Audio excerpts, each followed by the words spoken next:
turarose ijambo ryiza cyane ry'ubugingo, ijambo ryo kutwigisha gukura.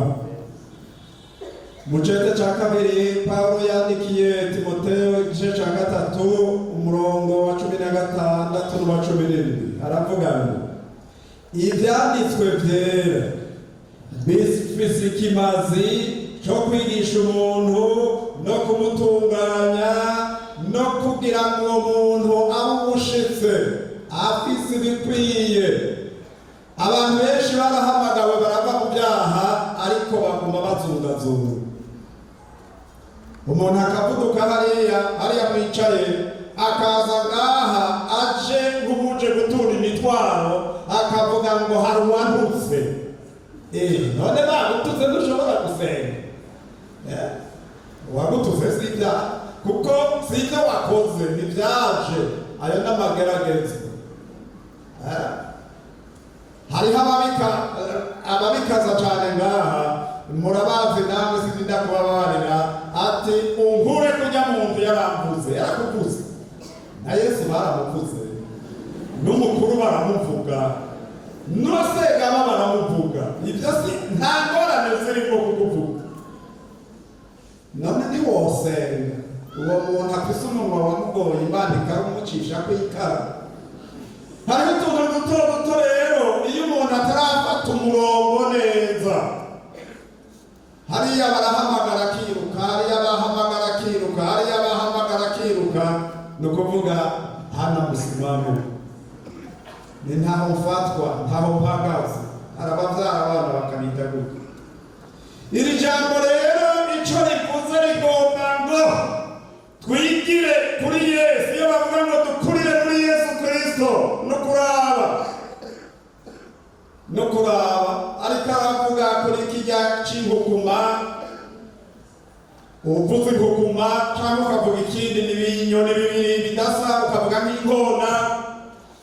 Iyi ngiyi icari ntigira icari cy'ibyatsi gusa, irashiramo n'amahwa, ugasanga icana cacu yajyanitse ku mahwa. Ntigomba ko kiguma hanya gusa ariko irumva, iragomba ko kizokura ariko kikahava, kuko aho hantu nicyo hakurira. Uko gishishikara gukura kiraremera, kigaca gihabwa munsi, kigaca kigomba kuhava. Umva rero, tuba abakristo bashitse bafise ibibakwiye, bashobora guhangana n'amageragezwa. Uko ibihe bije umuntu agahagarara. Umukristo yamavuga ngo haleluya gusa, haleluya kuko bigenda neza. Niyo warayibuza uravuga haleluya, niyo bitagenda neza, niyo wagize amageragezwa. Kubera iki? Amageragezwa yawe ntashobora kunyiganza Imana bivuge ngo mweho umukristo aragowe. Oya, Imana iguma ari Imana. Naho urwara, naho ubura abantu, naho ugira gute, naho uca mu bikomeye, Imana iguma ari Imana. Ikintu gusa gishobora kunyiganza Imana ni igihe umunyabyaha ariko aravuga ngo Mana ntabara, ndagomba kuza iwawe. Ibyo byose ubona n'utuntu duto duto gusa. Je ndi umukristo, ndashinga intahe kugeza ryari? Nturapfa ariko byanze. Kandi barabivuze. Aha rero turaronse ijambo rikomeye, gukura. Iyo umuntu akura ntakura aririmbaga. Abantu batararonka abana benshi bafise umwana umwe gusa baragira amageragezwa. Iyo umuntu yabyaye ahajya kironsa akana kamwe gusa, gatangura kugenda kakava hasi, agaca ahungura n'ingoga akababara ko gakomeretse, ngo afate ukuboko yabona arasitaye akagira uruhagara. Umwana yashushe, umwana yashushe. None adashuha wowe aho wakura byagenze gute? Hajya rero urazi icyo biba biriko birazana. Jewe nk'umuhungu cyangwa umukazana Mariya ati umwana yashushe, naraye mparyamye, ati Imana ishimwe. Nabyo by'ukurese bimeze gute? Reka mu gukura umuntu ntagenda araramye n'amageragezwa araza. Hariho umukozi w'Imana umwe sindamuvuga yagize ikibazo. Murabona turabyara ariko ntidashobora kuba nk'uko turi. Umuntu wese amera ukwiwe. Hanyuma umwana wiwe biramugora, aracumura, hari ibyamugora. Arikorera amaboko. Iyo umuntu afise abana bato yamavuga ngo abana banje jewe ntibashobora kumukora. Jewe rorera, banza urorere, uzohamukura. Nzabona raje yikorera amaboko ati biracize byabaye kunuku. Hanyuma rero ndamwitegereza aho Shirika avuga ngo baravuga ati Imana ishimwe ugira ukure. None se naho umwana akagira ingorane aguma ari umwana wande arabira kudukora ariko ntumwirukane. Ni umwana wawe ugira ukure kugira ngo hirya y'ibyo uzoshobore guhanura abandi bato bari inyuma yawe. Bavuze ngo umwe wese muri twebwe ari umubyeyi. Umubyeyi rero ngaho kuko umubyeyi banza kwihanganira amageragezo ugacishwa ahantu umaze kurama, hanyuma abandi bakwiruka babarira ati byagenze uku hagarara neza bizorengana kandi bikarengana.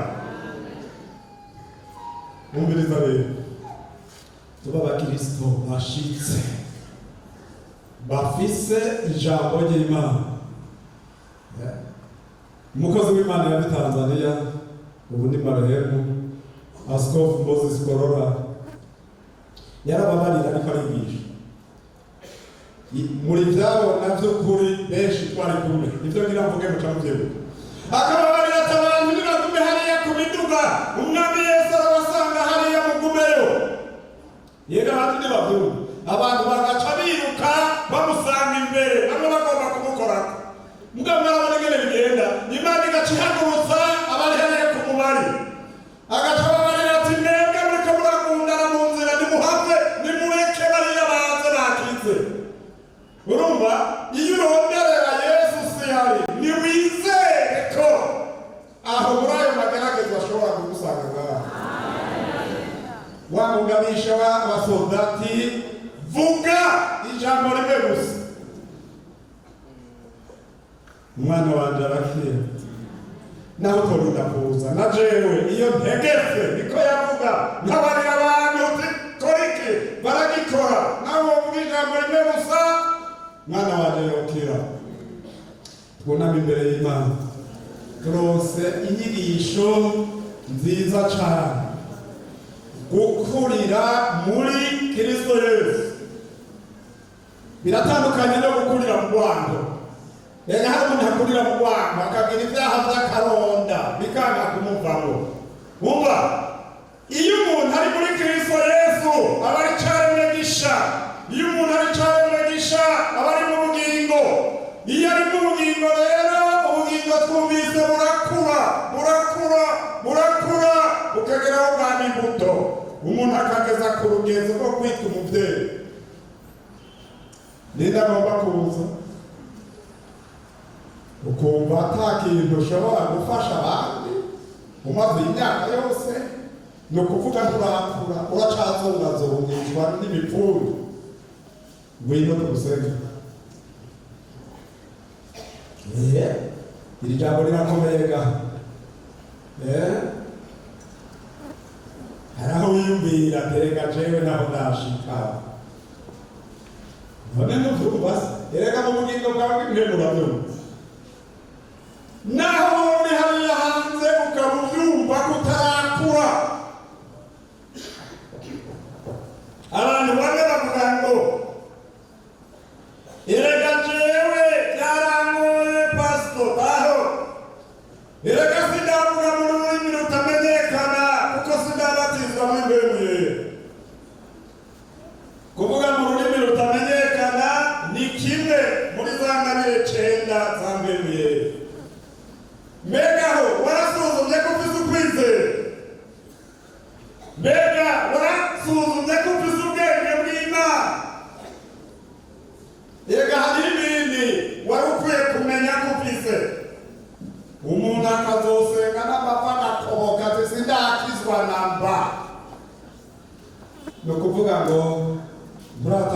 icyo Bibiliya ivuga mu ijambo ry'Imana.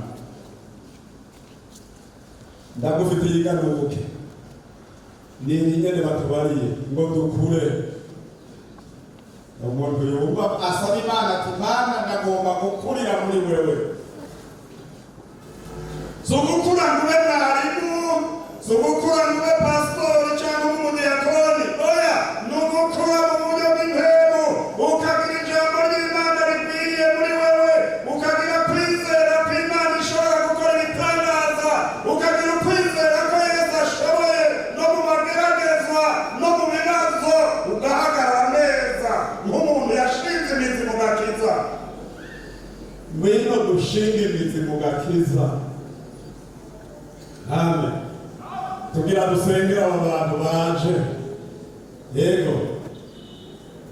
Nabo masabe mwene data Musa kurengana ushikino abantu senge hanyuma urasubira kumufasha umuntu.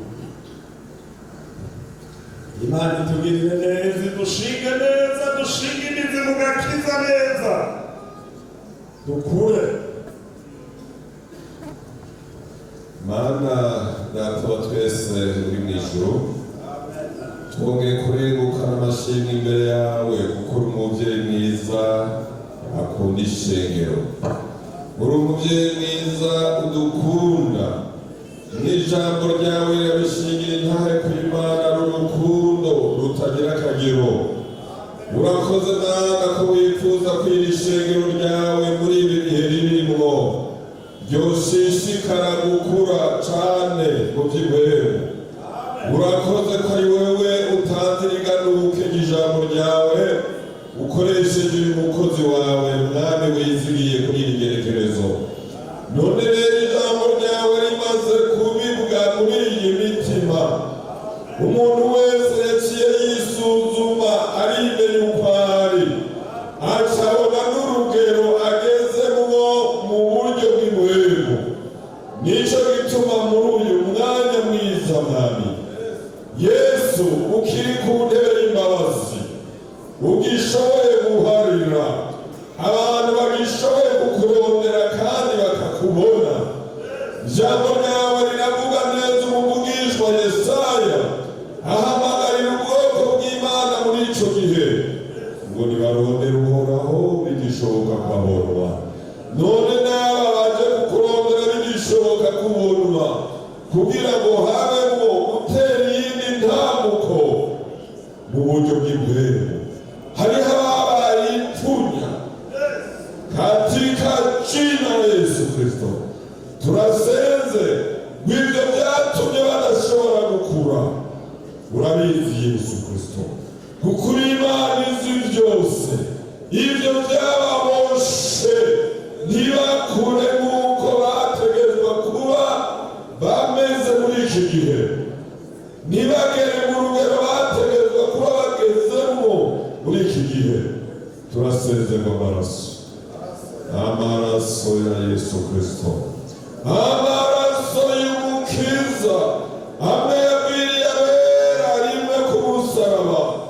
Aboga muri iyo n'ubu barakira bakera derere. Aba bose baje hano kugira ngo bezwe batunganye n'amaraso ya Yesu Kristo. Turabasaba imbabazi byose byagiye bibagora mu bugingo, mu buzima bw'Ubukristo, mu izina rya Yesu. Amaraso ya Yesu abatunganye, abeza buhagire, kugira umuntu wese yumve ko yosubira kugira iyi ntambuko yo gukura mu by'ibwemu. Hari abagowe n'amageragezwa, hari abatewe ubwoba n'ibibazo, basubira inyuma birabagora, bacumura ku Uhoraho, ariko ijwi ryahamagaye ngo nibanze kuri wewe, ukuri Imana ibakunda kandi ikunda guharira. Urakoze Mwami kumaze kubagirira neza mu buryo bw'ibwemu, kandi turagushimiye ko wagiye gutera iyi ntambuko yo gukura mu byawe.